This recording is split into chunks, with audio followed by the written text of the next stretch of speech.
This is Dr. Terrell Ross and the Mosaic Nation Tour Across America.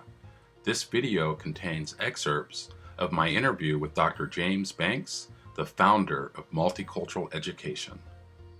Well, multicultural education, I think it's important to understand that it didn't just kind of rise up one day, but it really came out of the black struggle of the 60s and 70s. So that my own work, for example, I started in black studies, trying to help teachers deal with black studies with a little book called Teaching the Black Experience that was published in 1969.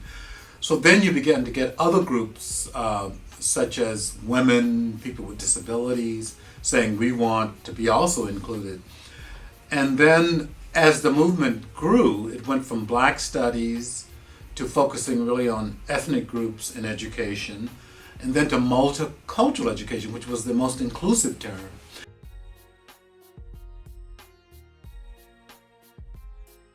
Well, I think the introduction to multicultural education is probably the easiest way to get into my work. And it's one of my most popular books, and it's short. And the older I get, the more I like short books. And so it's a short book. So I think that would probably be the easiest way to get into my books. My work is an introduction to multicultural education, a book that's now in its 4th edition, and I'm working on the 5th right now as we speak. Or I'm supposed to be working on as we speak.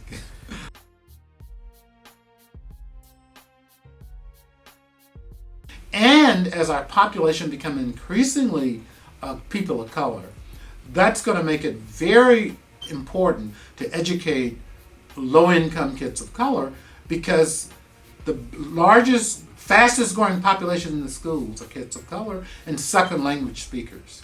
And so that if we don't educate kids of color, as Linda Darling Hammond points out in her book, The Flat World in Education, the future of America, it really lies upon educating low-income kids of color throughout our urban communities and throughout our rural communities, because that's going to be the future of who is America. And let me tell you, China is going to give us a run for our money, I think.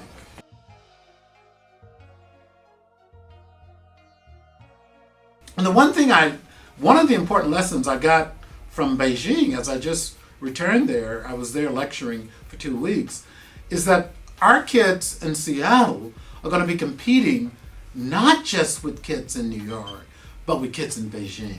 And let me tell you, the kids in Beijing were working night and day. They go to school literally all day.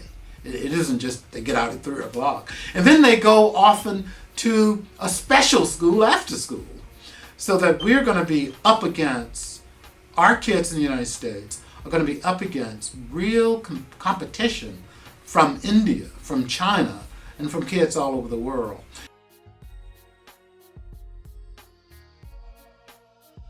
Well, I don't know. That's a good question. I think, we've been preoccupied with wars. We've been very preoccupied with wars.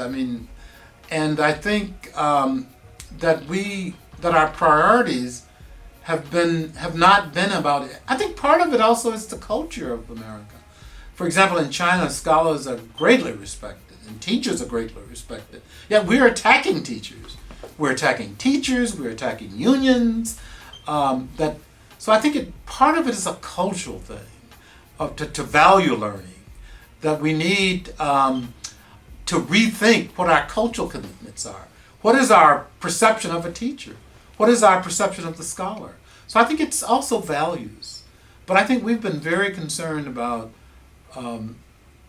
having more arms than any other nation.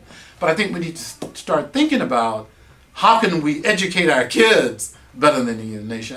So I think the key isn't arms or wars, or the so-called war on terror. The key is how do we win the war through educating our kids.